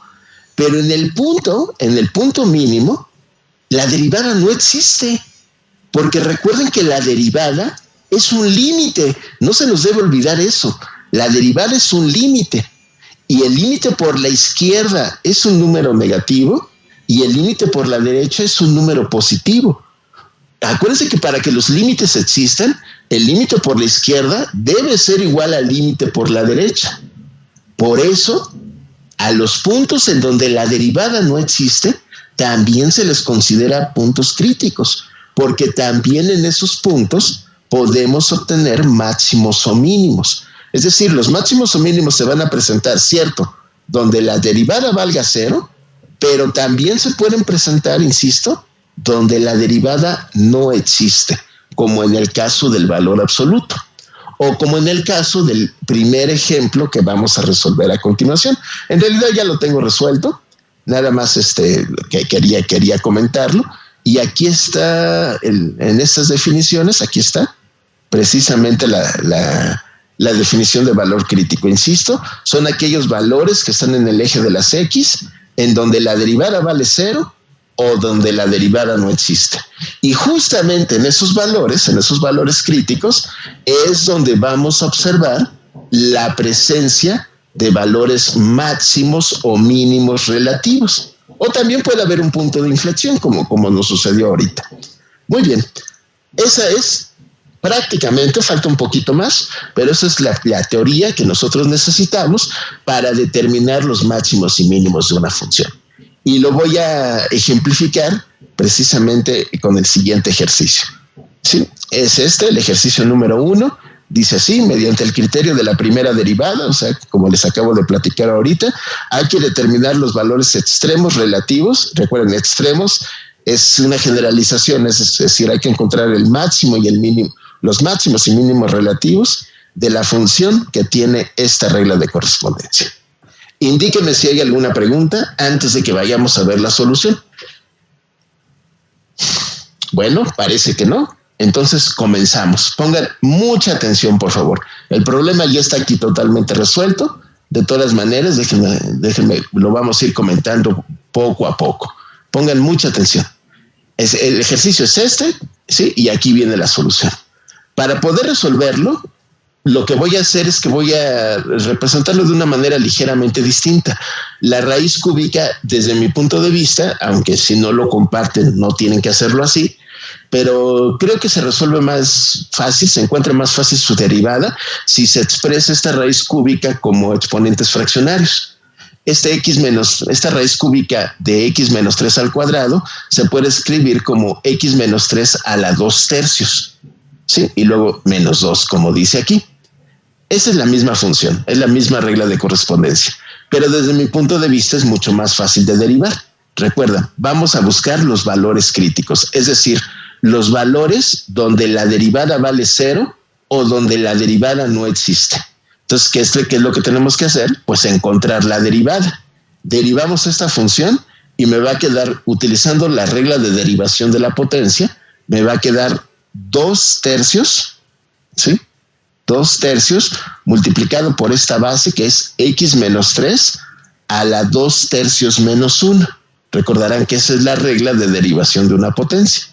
En estricto rigor, aquí tendría que derivar todavía, usando la regla de la cadena, por la derivada de x menos 3, que es la función que está elevada a la 2 tercios. Pero la derivada de x menos 3 pues vale 1.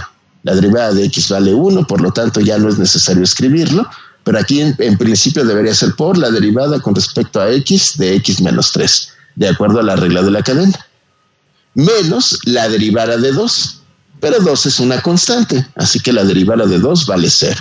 Entonces, así de sencillo, obtuvimos la derivada. Ya nada más hacemos esta resta. 2 tercios menos un entero, pensamos en el entero como si fueran 3 tercios para poder hacer la resta. 2 tercios menos 3 tercios, pues es menos un tercio. Entonces, esta ya es la derivada. La voy a escribir, ya que derivé, voy a volver a escribir el resultado como una raíz cúbica, ¿sí? Como el exponente es negativo, esta raíz cúbica, en lugar de quedar en el numerador, queda en el denominador, como pueden ver ustedes. Y esta es precisamente nuestra derivada. ¿Ok? ¿Alguien hasta este punto tiene alguna pregunta? Por eso les comentaba hace unos minutos que aunque este es un tema nuevo en principio, en realidad es un tema de aplicación de la derivada. Digamos, es otra aplicación de la derivada simplemente, ¿sí? Para determinar estos valores extremos de las funciones. ¿Alguna duda? Bueno, continuamos. ¿Cuál es mi objetivo? ¿Por qué estoy encontrando la derivada? Porque si yo encuentro la derivada, ahora sí voy a buscar los valores críticos, es decir, los puntos en donde pueden presentarse los máximos y mínimos. Estos son donde la derivada vale 0. Pero, insisto, donde la derivada no existe. Espero que ustedes estén de acuerdo conmigo que en este caso en particular, la derivada nunca vale 0.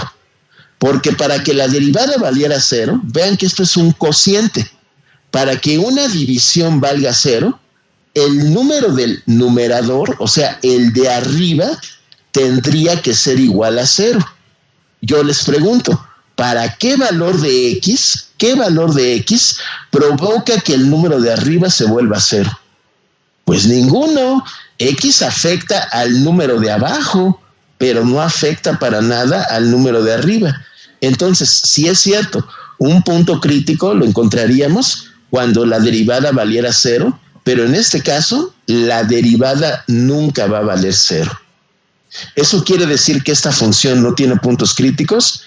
No, porque recuerden que también, donde la derivada no existe, también a eso se les considera puntos críticos. ¿Y dónde la derivada no va a existir? Pues la derivada no va a existir en X, piénselo conmigo, en X igual a 3. Porque si X valiera 3, esto sería un 0. Y 0, la raíz cúbica de 0, pues es 0. Y multiplicado por 3, daría como resultado todo el denominador igual a 0. Y tendría una división del tipo 2 entre 0, que como ya hemos visto en varias ocasiones, no existe. Entonces, esta función sí tiene un punto crítico, pero no es donde la derivada vale 0, sino donde la derivada no existe. Y ese valor donde la derivada no existe es X igual a 3. X igual a 3 es un valor crítico. En este caso tengo la impresión que es el único, de hecho, el único valor crítico de f, pues la derivada evaluada en 3 no existe. Ahí es donde nosotros vamos a tener nuestro punto crítico. Y eso puede corresponder a un máximo o a un mínimo. Para determinarlo, hacemos lo que está en esta segunda columna. Fíjense, yo me posiciono aquí en el número 3, permítanme ver esta gráfica que tengo aquí, y lo que voy a hacer es que voy a evaluar la derivada tantito a la izquierda y tantito a la derecha, precisamente del número 3. Tantito a la izquierda del número 3, pues puedo encontrar al número 2, como estamos viendo aquí, y tantito a la derecha del número 3, puedo encontrar al número 4. Claro, ese tantito es relativo, depende de la función. Podría ser 2.5 y 3.5, los números que uno selecciona. Entonces vamos a suponer que escojo a 2 y a 4.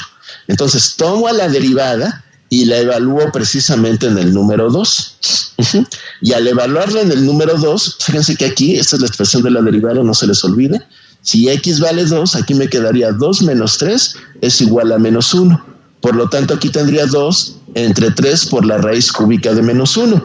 No se asusten, acuérdense que menos 1 no tiene raíz cuadrada, pero sí tiene en los números reales, pero sí tiene raíz cúbica. Si ustedes multiplican menos 1 por menos 1 por menos 1 de nuevo, 3 veces multiplicado menos 1, el resultado de hecho es menos 1. La raíz cúbica de menos 1 es menos 1. Entonces este menos 1 multiplicado por este 3 daría menos 3.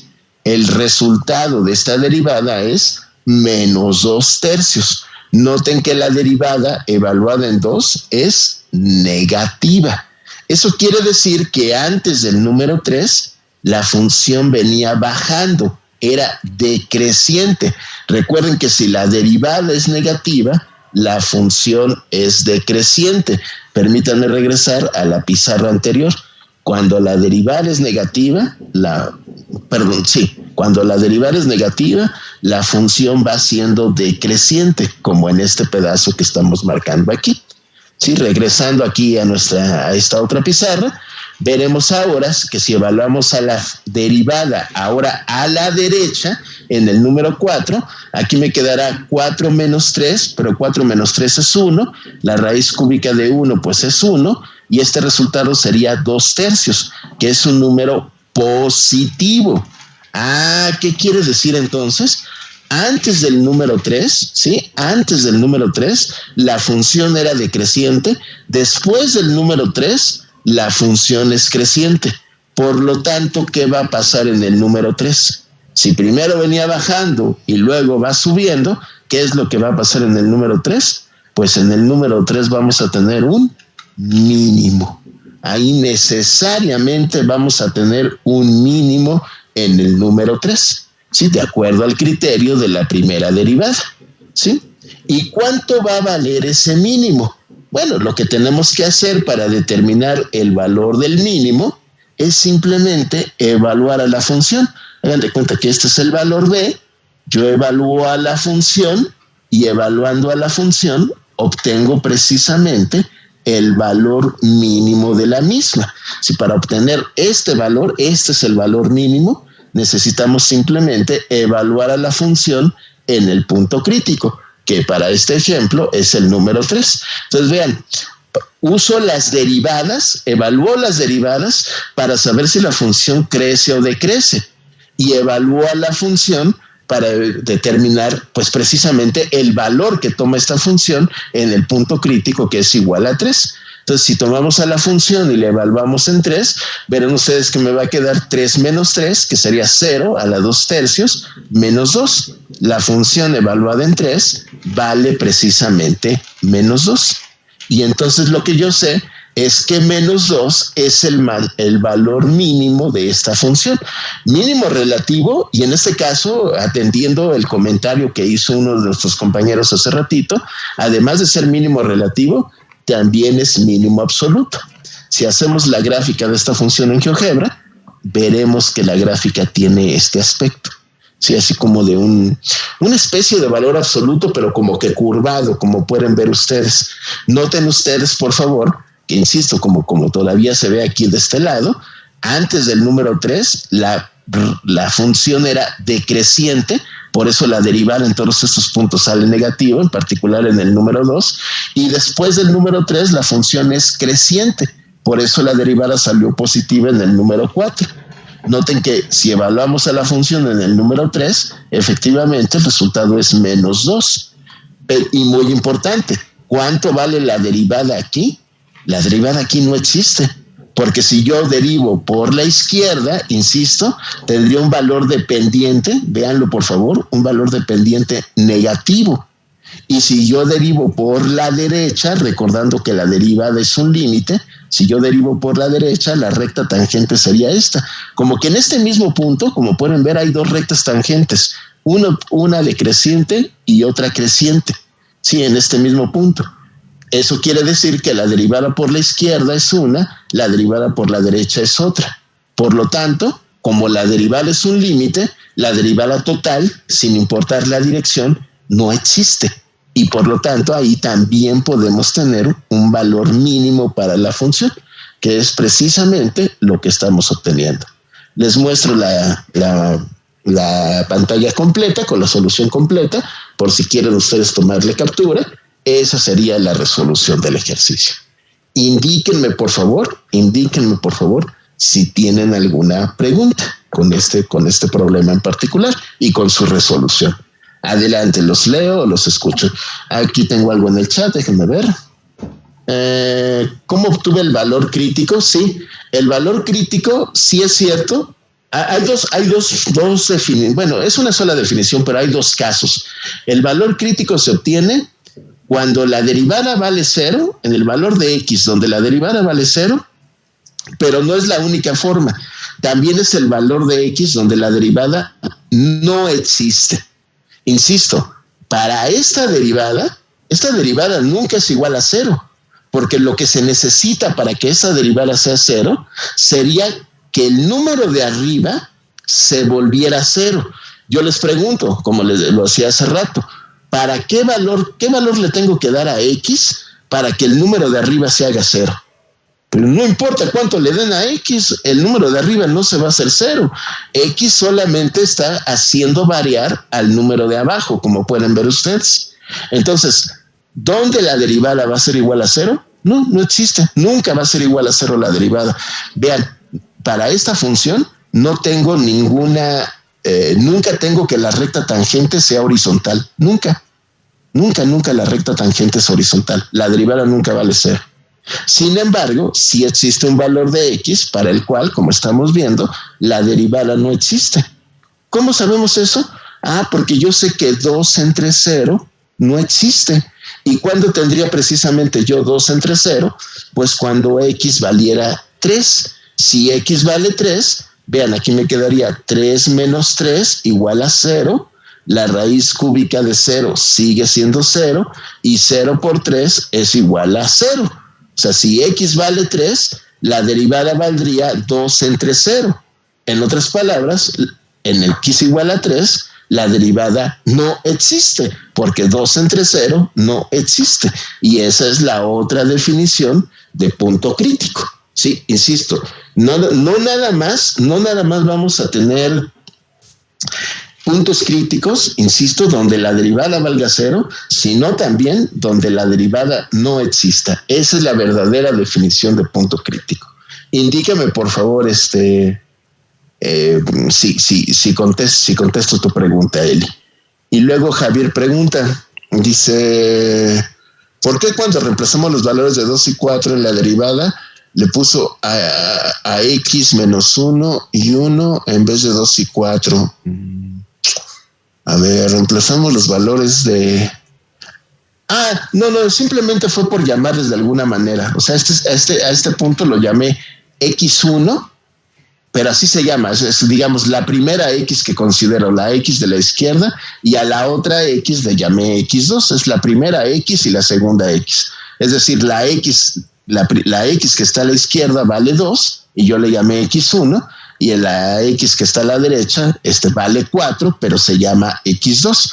Es nada más para no ponerle el mismo número X a las dos. Pero en realidad, lo único que quiero simbolizar con esto es que son dos valores de X diferentes. Se podrían haber llamado XY, indicando que es el X que está a la izquierda, y XD, indicando que es la X que está a la derecha. También se podrían haber llamado así. O XY de inferior y XS de superior. Sí, es solamente el nombre que se le está dando. El subíndice no quiere decir que tenga que ser igual al número que le estamos asociando. Simplemente es el primer número que escogí, el que quedó a la izquierda, y el segundo número que escogí, el que quedó a la derecha. Es simplemente una forma de distinguir a los dos valores, de decir que voy a dar dos valores particulares de X. De hecho, en el apunte, yo no lo mencioné para la clase práctica, pero en el apunte, al punto crítico normalmente yo lo llamo X0. X0 es como que el punto en donde estamos centrando nuestra atención. Entonces veremos que si vemos aquí el apunte, verán, aquí dice que el valor crítico, como pueden ver, está en X0, y luego escojo alrededor de X0 un punto a la izquierda y un punto a la derecha. El de a la izquierda típicamente le llamo X1, y el que está a la derecha del punto crítico es X2, que es precisamente lo que acabamos de poner en práctica. ¿De acuerdo? Bueno, yo los invito y les pido, por favor, que de tarea corta, ojalá por favor lo puedan hacer, hagan el ejercicio número 2. Sí, también mediante el criterio de la primera derivada, determinar otra vez los valores extremos, es decir, el máximo y el mínimo de esta otra función. Van a ver que es mucho más fácil. En este caso, sí van a encontrar valores de X donde la derivada vale 0 y la derivada siempre va a existir. Entonces, digamos, ahí vamos a ver, digamos, el caso complementario al que acabamos de estudiar ahorita. Se los dijo de tarea, por favor. Yo también me voy a poner a resolverlo para que lo podamos comparar la próxima clase. Ya no voy a detenerme demasiado en las operaciones, en el entendido de que les estoy pidiendo por favor que lo hagan, pero lo resolvemos y lo analizamos la próxima sesión. Bueno, para terminar, sin embargo, los voy a dejar pensando en algo. Quiero mostrarles algo que es con lo que vamos a abrir la próxima clase. Sucede que sí, o sea, esto que estudiamos es perfecto y es completamente válido y es un procedimiento muy bonito para determinar los máximos y mínimos de una función. Sin embargo, no es lo que más le gusta a la gente, porque existe un procedimiento mucho más rápido para determinar los máximos y mínimos. Este procedimiento que les voy a describir a continuación es mucho más rápido, pero déjenme contarles que no es 100% eficiente, a veces falla. El procedimiento que acabamos de describir ahorita, que se conoce como criterio de la primera derivada, nunca falla, nunca. Pero a la gente le gusta más el otro método, que a veces falla, porque cuando funciona es rapidísimo. El problema es que a veces falla. La gente a veces se acostumbra a ese otro método y a veces no se da cuenta que el método está fallando. Es muy curioso. Ya tendremos oportunidad de ver algún ejemplo en donde el siguiente criterio que les voy a platicar falla, y uno por creerle ciegamente a ese método puede reportar resultados incorrectos. Sin embargo, insisto, se le usa con mucha frecuencia debido a la agilidad, a la rapidez con la que uno puede resolver problemas. Y en lugar de llamarse criterio de la primera derivada, seguramente ustedes lo conocen ya, se llama el criterio de la segunda derivada. ¿Sí? Y consiste básicamente en lo que está en estos dos incisos. Decimos que si tenemos un punto crítico, y la segunda derivada es negativa en el punto crítico, entonces tendremos un máximo. Si la segunda derivada es positiva, entonces tendremos un mínimo. Es decir, simplemente viendo el signo de la segunda derivada en el punto crítico, sin tener que hacer este análisis de el punto a la izquierda y el punto a la derecha y los signos de la derivada, sin tener que hacer ese procedimiento, simplemente evaluando la segunda derivada, uno puede determinar si se trata de un máximo o si se trata de un mínimo. ¿Sí? Sin embargo, les digo, hay que tener mucho cuidado para utilizar este criterio.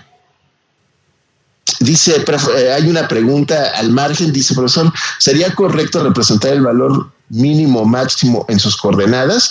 Estrictamente no, pero vaya, mientras entendamos lo que estamos haciendo, está bien. Insisto, déjenme ver dónde está la solución, está aquí. Aquí, como ven ustedes, el punto en donde estamos viendo que está presentando el mínimo es el punto 3, menos 2. Pero noten que 3, menos 2 es el punto, pero el valor mínimo de la función es menos 2. Es decir, el valor mínimo no es un punto. De hecho, su nombre lo dice, valor. Los puntos no tienen valor. Los números sí tienen valor. Entonces, cuando hablamos del valor mínimo, me estoy refiriendo a un número, al número que toma la función. El valor mínimo es el número menos 2. Un error muy común es decir que el mínimo es el punto 3 menos 2. En estricto rigor es incorrecto. El 3 es el valor crítico y el menos 2 es el valor mínimo. Decir que 3 menos 2 es el mínimo es un error en el cual incurrimos, me voy a incluir, también a veces los profesores. Sí, o sea, es un error muy, muy común. Sin embargo, lo correcto es, cuando hablamos de valor, fíjate, estoy hablando del valor mínimo de la función. ¿Dónde vemos los valores de la función? En el eje de las Y. ¿Cuál es el valor mínimo de la función? El número que está sobre el eje de las Y y que está asociado a este punto. El valor mínimo es el número menos 2. Es una situación, esto que estoy comentando es muy, ¿cómo decirlo? Es una apreciación muy fina. Insisto, es un error muy común pensar que el punto es el mínimo. No, el valor es el mínimo. Sí, es muy, muy, muy, digamos, un detalle muy fino, sí, pero es correcto, es cierto esto que estoy diciendo. Entonces, no es correcto en general decir que el mínimo es el punto 3 menos 2. No, no es correcto. El 3 representa el valor crítico, insisto, y el menos 2 es el valor mínimo. No sé si, Leslie, si con esto contesto tu pregunta, si por favor me comentas. Muy bien, bueno, no me contesta, pero bueno, perfecto, muchas gracias. Entonces, voy a regresar a este criterio de la segunda derivada, ya lo veremos con detalle en la próxima clase, pero fíjense, dice, si la función tiene un máximo, entonces la segunda derivada tiene que ser negativa. Si la función tiene un mínimo, entonces la segunda derivada tiene que ser positiva. Aquí está la raíz de cuando uno usa mal este criterio, pero ya hablaremos de ello la siguiente clase.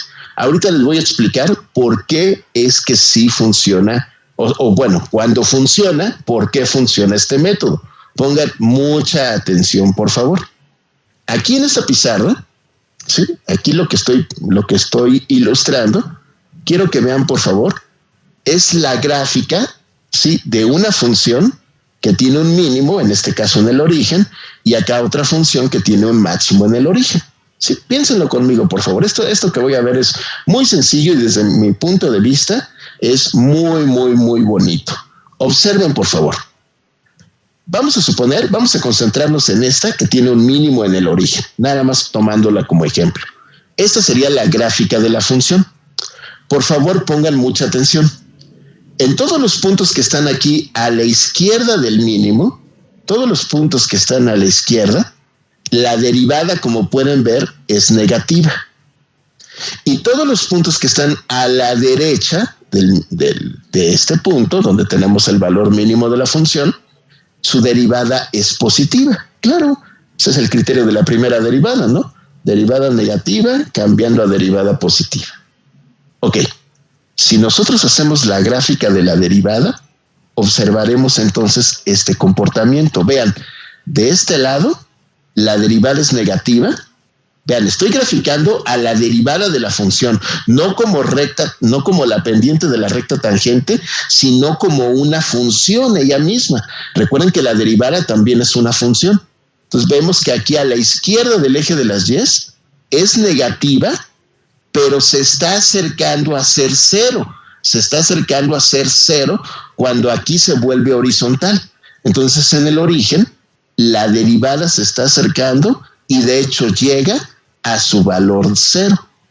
Y pasando al origen de coordenadas, la derivada se vuelve positiva. Aquí, insisto, estoy trazando a la derivada como una función. No la estoy considerando, no estoy graficando rectas tangentes a la gráfica, sino ya propiamente el valor de la derivada. La derivada aquí era negativa, se volvió cero y después se volvió positiva. ¿Cómo se vería su gráfica? Pues más o menos como estoy pintando aquí.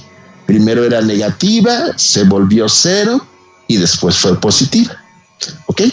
Noten que esta derivada, la derivada, no la función original, la derivada es una función creciente. Es creciente. Venía tomando valores negativos, estoy hablando de la derivada, valor cero y luego valores positivos. Valores negativos, valor cero y luego valores positivos. La derivada es una función creciente. Por lo tanto, la derivada de la derivada, ¿sí? La derivada de esta línea tiene que ser positiva, puesto que se trata precisamente de una línea creciente, la derivada de esta función. Pero esta función ya era la derivada. La derivada de la derivada es la segunda derivada. Y la segunda derivada tiene que ser positiva. Tiene que ser positiva precisamente porque esta primera derivada está siendo creciente. En conclusión, si juntamos esos dos resultados, desde el primero hasta el tercero, vemos que si la gráfica tiene un mínimo, entonces la segunda derivada tiene que ser positiva. En el punto crítico, la segunda derivada debe ser positiva, debe estar por arriba del eje de las X. En eso se basa el criterio de la segunda derivada. Noten que sucede lo mismo, nada más que al revés, para el caso en el que tengamos un máximo. En el caso del máximo, vean, la derivada, aquí la veo como la pendiente de la recta tangente. Aquí la derivada primero venía siendo positiva, llegó a ser cero y después la derivada se volvió negativa. Vean que la gráfica de la derivada entonces sería así. Primero va siendo positiva, pero se va acercando a ser cero y después, pasando el cero, se volvió negativa. Tenemos entonces, como pueden ver, una línea decreciente. Pero en la línea decreciente tiene una derivada negativa. Pero la derivada de esta función sería la derivada de la derivada. Entonces, esa es la segunda derivada. La segunda derivada, que correspondería a esta línea aquí que estoy pintando en azul, tendría necesariamente un valor negativo. La segunda derivada tiene que ser negativa, precisamente porque corresponde a la derivada de esta función. Pero como esta función es decreciente, pues esa segunda derivada tiene que ser forzosamente negativa. Recapitulando, si lo veo desde la primera hasta la tercera gráfica, tengo que, si tengo yo un valor máximo para la función, si la función tiene un máximo en este punto, en ese punto la derivada tiene que ser negativa. Y en esto se basa el famosísimo, yo casi seguro que probablemente todos ustedes ya hayan visto el método de la segunda derivada para establecer los máximos y mínimos de una función. Fíjense que está apoyado en el criterio de la primera derivada, ¿sí? Pero de una manera más rápida, si insisto, simplemente veo el punto crítico, evalúo la segunda derivada, me sale positiva, quiere decir que es cóncava hacia arriba. Encuentro el punto crítico, evalúa la segunda derivada en el punto crítico, me sale negativa, quiere decir que la gráfica es cóncava hacia abajo. En otras palabras, quiere decir que la gráfica o tiene un mínimo si la segunda derivada es positiva, o tiene un máximo si la segunda derivada es negativa, que seguramente, insisto, es un criterio que ustedes ya conocen. La clase que entra, ahorita ya se nos terminó el tiempo, pero en la clase que entra vamos a hacer un ejemplo, por supuesto, del uso de la segunda derivada, de este criterio de la segunda derivada, y también, por supuesto, algo que es muy importante, veremos por qué a veces falla. En realidad no es que falle, en realidad es que a veces no lo sabemos usar. ¿A qué me refiero con esto? Todo lo que estamos estudiando aplica si se cumplen ciertas condiciones. Siempre, si se cumplen ciertas condiciones, entonces usted puede utilizar este procedimiento. Y hay veces que nosotros creemos que el procedimiento es válido siempre y no nos ponemos a analizar si las condiciones se satisfacen o no. Ese es en realidad el problema.